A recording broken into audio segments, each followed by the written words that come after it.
이 아침 주시는 말씀은 사무엘하 12장 1절에서 15절 말씀입니다. 구약성경 479면 사무엘하 12장 1절에서 15절 말씀 함께 합독하십니다. 여호와께서 나단을 다윗에게 보내시니 그가 다윗에게 가서 그에게 이르되 한 성읍에 두 사람이 있는데 한 사람은 부하고 한 사람은 가난하니 그 부한 사람은 양과 소가 심히 많으나 가난한 사람은 아무것도 없고 자기가 사서 기르는 작은 암양 새끼 한 마리뿐이라. 그 암양 새끼는 그와 그의 자식과 함께 자라며 그가 먹는 것을 먹으며 그의 잔으로 마시며 그의 품에 누움으로 그에게는 딸처럼 되었거늘 어떤 행인이 그 부자에게 오매 부자가 자기에게 온 행인을 위하여 자기의 양과 소를 아껴 잡지 아니하고 가난한 사람의 양 새끼를 빼앗아다가 자기에게 온 사람을 위하여 잡았나이다 하니 다윗이 그 사람으로 말미암아 노하여 나단에게 이르되 여호와의 살아계심을 두고 맹세하노니 이 일을 행한 그 사람은 마땅히 죽을 자라. 그가 불쌍히 여기지 아니하고 이런 일을 행하였으니 그 양 새끼를 네 배나 갚아 주어야 하리라 한지라. 나단이 다윗에게 이르되 당신이 그 사람이라. 이스라엘의 하나님 여호와께서 이와 같이 이르시기를 내가 너를 이스라엘 왕으로 기름 붓기 위하여 너를 사울의 손에서 구하고 또 내 주인의 집을 내게 주고 내 주인의 아내들을 내 품에 두고 이스라엘과 유다 족속을 내게 맡겼느니라. 만일 그것이 부족하였을 것 같으면 내가 내게 이것저것을 더 주었으리라. 그러한데 어찌하여 내가 여호와의 말씀을 업신여기고 나 보기에 악을 행하였느냐. 내가 칼로 햇사람 우리아를 치되 암몬 자손의 칼로 죽이고 그의 아내를 빼앗아 내 아내를 삼았도다. 이제 내가 나를 업신여기고 햇사람 우리아의 아내를 빼앗아 내 아내로 삼았은즉 칼이 내 집에서 영원히 떠나지 아니하리라 하셨고 여호와께서도 이와 같이 이르시기를 보라 내가 너와 내 집에 재앙을 일으키고 내가 내 눈앞에서 내 아내를 빼앗아 내 이웃들에게 주리니 그 사람들이 내 아내들과 더불어 백주에 동침하리라. 너는 은밀히 행하였으나 나는 온 이스라엘 앞에서 백주의 일을 행하리라 하셨나이다 하니 다윗이 나단에게 이르되 내가 여호와께 죄를 범하였노라 하매 나단이 다윗에게 말하되 여호와께서도 당신의 죄를 사하셨나니 당신이 죽지 아니하리니와 이 일로 말미암아 여호와의 원수가 크게 비방할 거리를 얻게 하였으니 당신이 낳은 아이가 반드시 죽으리이다 하고 나단이 자기 집으로 돌아가니라. 아멘. 이 앞에 있는 사무엘하 7장과 사무엘하 12장 사이는 아주 큰 차이가 있음을 보게 됩니다. 사무엘하 7장에서는 다윗이 다윗성을 점령하고 이제 성을 완성하고 하나님의 법궤를 모시고 옵니다. 그리고 고민이 생기죠. 자기는 백향목궁에서 아름답게 살고 있는데 지금 하나님의 법궤는 낡은 천막에 있다. 이것을 보면서 송구한 마음이 들어서 선지자 나단을 불러다가 지금 내 마음에 이러한 하나님에 대한 송구한 마음이 있습니다. 지금 하나님을 위해서 나도 성전을 짓고 싶습니다. 그렇게 말할 때 나단도 대찬성을 하죠. 참 좋은 생각입니다 하고 칭찬을 하는 것을 봅니다. 근데 세월이 좀 지나서 이 동일한 나단이 동일한 다윗 왕에게 이번에는 칭찬을 하는 것이 아니라 책망을 아주 심하게 하는 것을 봅니다. 그리고 여러 가지 잘못을 꾸짖는 것을 이제 보게 됩니다. 똑같은 사람이죠. 나단 선지자, 다윗 왕 똑같은 사람인데 한 번은 크게 칭찬을 하고 한 번은 크게 꾸짖는 그러한 일이 일어납니다. 사람은 누구나 배부르고 등 따시면 좀 딴 생각을 하게 마련인 것 같아요.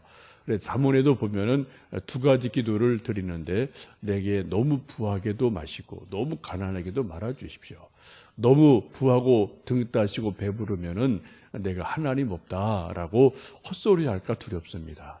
또 내가 너무 가난하면은 도적질하고 또 하나님 이름을 또 모욕할까 두렵습니다라고 기도하는 것을 우리가 잠언의 말씀에서 볼 수가 있습니다.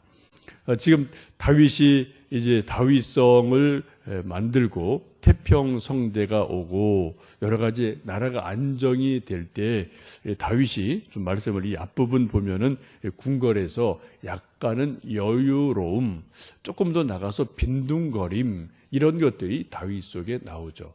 우리 사람이 좀 여유 있는 건 좋습니다. 근데 빈둥거리는 것은 좀 조심을 해야 될 것 같아요.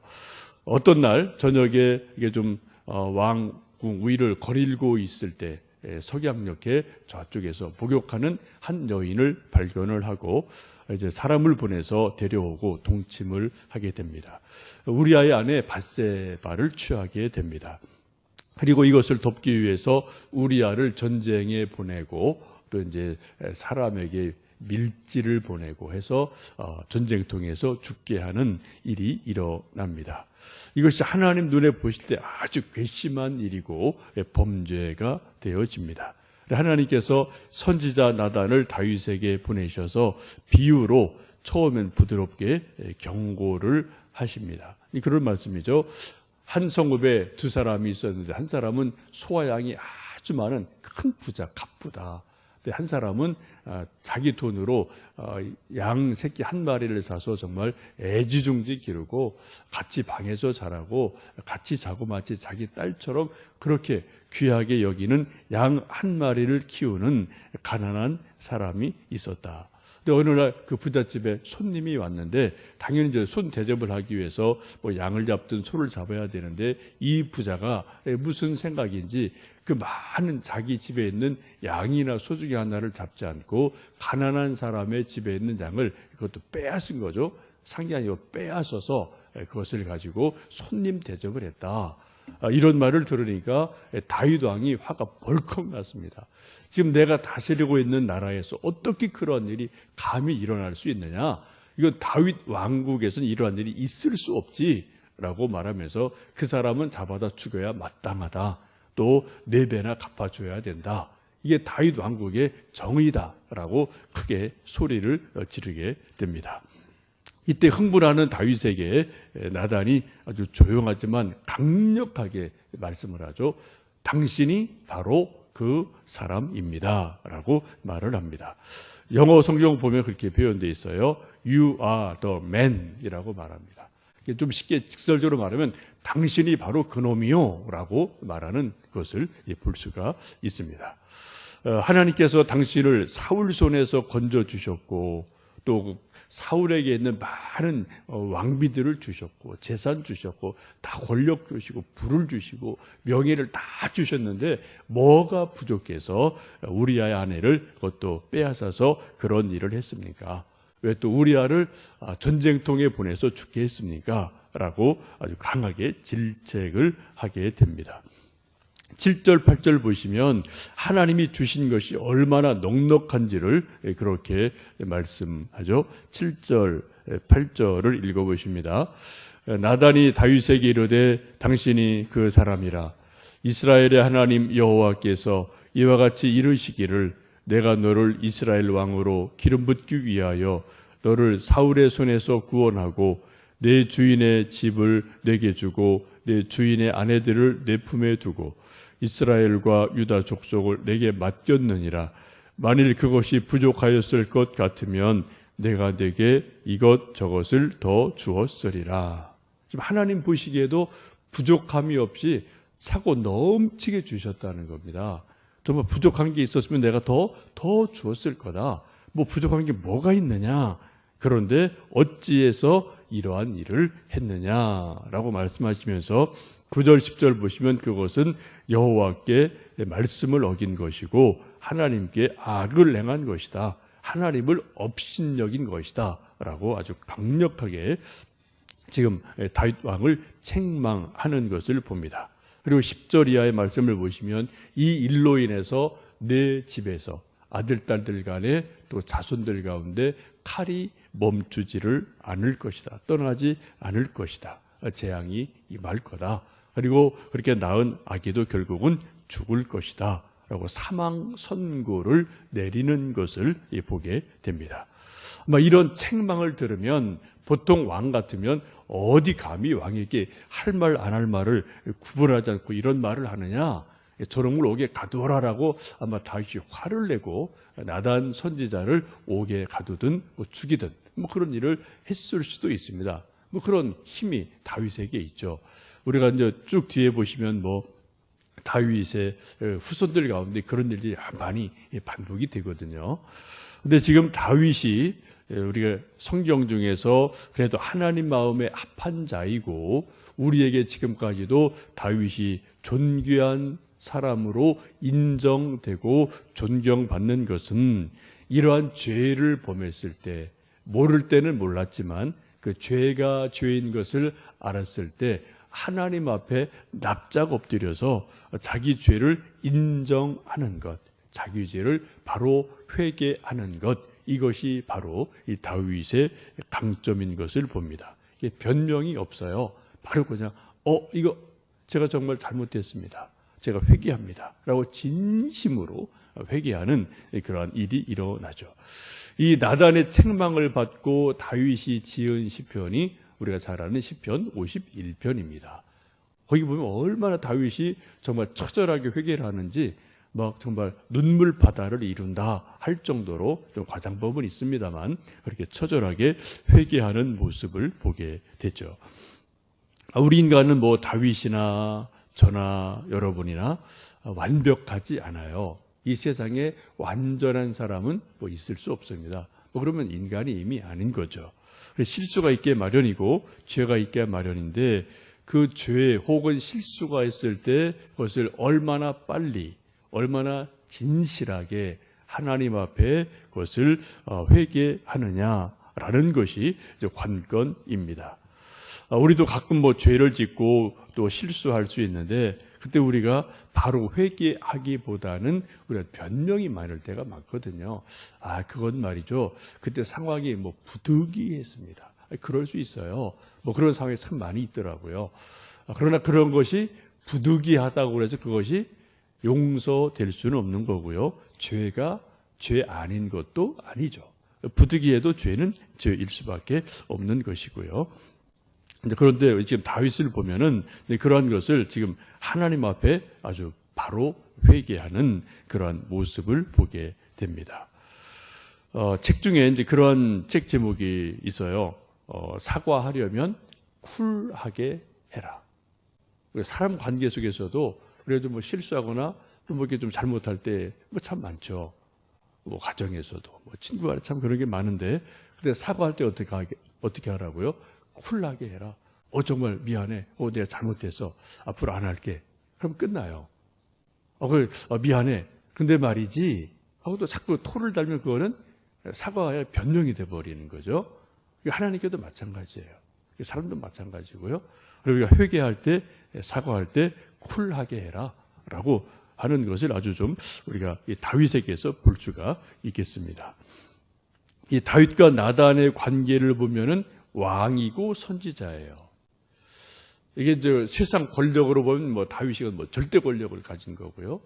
칼이 힘이 센 거고 영적인 것을 보면은 또 이제 나단이 또 영적 지도자니까 더 이제 또 힘이 있다고 볼 수가 있고 하나님의 사람이기 때문에 그런 서로 강하고 약하고 이런 것들이 서로에게 있는 두 사람입니다.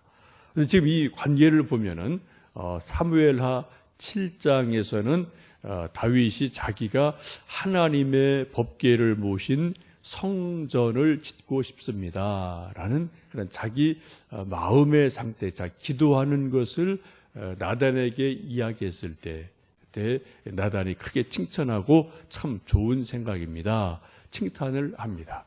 근데 지금 와서는 12장 와서는 다윗이 범죄를 했을 때 하나님의 보내심을 받고 와서 아주 정말 직설적으로 다윗 왕에게 하나님께 범죄했습니다. 이제 벌 받을 겁니다. 빨리 회개하십시오. 라고 아주 직설적으로 또 이게 좀 책망하는 것을 봅니다. 이런 것을 우리가 요즘 말로 말하면 소위 이제 멘토링이라고 이제 이야기할 수가 있어요. 멘토링 해준다고 이제 뭐 그런 말을 뭐 사회에서도 많이 쓰고 또 이제 뭐 교육계에서도 많이 쓰고요. 또 이제 우리 신앙에서 그런 뭐 성경에도 그런 내용이 참 많이 있습니다. 예수님도 제자들 보면은 멘토링하는 게 참 많고요. 뭐 우리 구약 성경이든 신약이든 이제 그런 표현은 없지만 이제 현대 용어로 말을 하면 이제 멘토링을 해주는 것이 아주 많이 있는데 지금 바로 나단이 이 다윗에게 멘토가 되어서 멘토링을 해주는 거예요. 이걸 아주 참 잘했습니다. 이거는 잘못된 겁니다. 이거는 빨리 하나님께로 돌아서야 됩니다. 라고 멘토링 하는 것을 봅니다. 이것을 또 조금 더 다른 표현을 쓰면 이제 영적 지도라고도 이제 말을 해요. 그래서 목사가 할 일이 바로 그런 거죠. 영적 지도를 어떻게 하느냐. 이것이 상당히 중요한 것이고 또 목사인 저도 또 뭐 선배한테 어려운 일이 있을 때 가서는 자문을 얻기도 하고 또 뭐 말씀을 좀 들으면서 또 제가 또 영적 지도를 받을 때가 있고 그런 일들이 우리 모든 인간은 뭐 서로에게 있거든요. 그래서 저도 이제 가끔 뭐 박조준 목사님이나 또 곽선희 목사님이나 제가 또 알고 있는 선배나 이런 분 만나면은 좀 제가 좀 잘 모르는 부분은 자꾸 여쭤봐요. 좀 이런 건 어떻게 옛날에 하셨어요? 또 어떻게 하면 좋겠습니까? 또 그런 걸 좀 여쭤보면 그분들이 자기 경험을 이제 뭐 솔직하게 얘기해 주셔요. 참 감사하게도 얘기해 주시고 물론 시대가 다르고 상황이 다르고 케이스가 다릅니다만 또 원리는 같은 것이 있기 때문에 그런 말씀을 들으면 조금 이런 것은 이렇게 해야 되겠구나 나름대로 이제 좀 가이드라인을 이제 얻을 때가 종종 있기도 합니다. 여러분에게 영적 멘토가 있으십니까?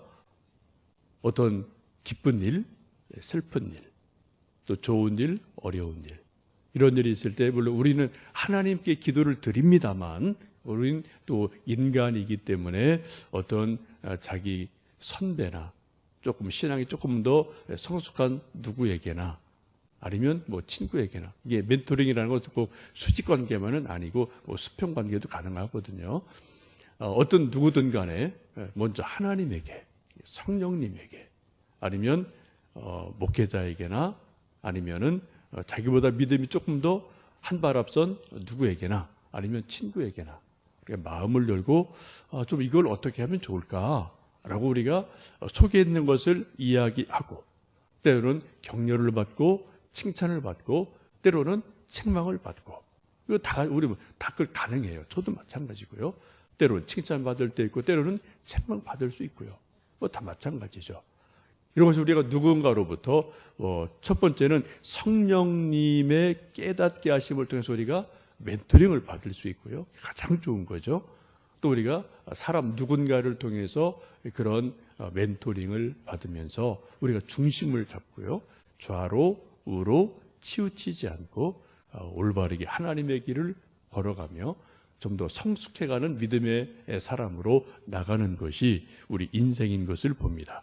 바로 그러한 일이 나단과 다윗의 관계 속에서 아름답게 이루어져 가는 것을 보게 되고 그래서 다윗이 다윗 될 수 있음을 이 말씀 속에서 볼 수가 있겠습니다. 여러분 이 아침도 기도하시면서 성령님의 깨닫게 하심 속에 귀를 기울이시고요. 우리가 또 교회에서 또 가정에서 누구에겐가 함께 이야기하고 기도를 나누시면서 서로에게 영적인 유익을 주는 그런 귀한 만남이 있으시기를 간절히 원합니다. 기도하시겠습니다.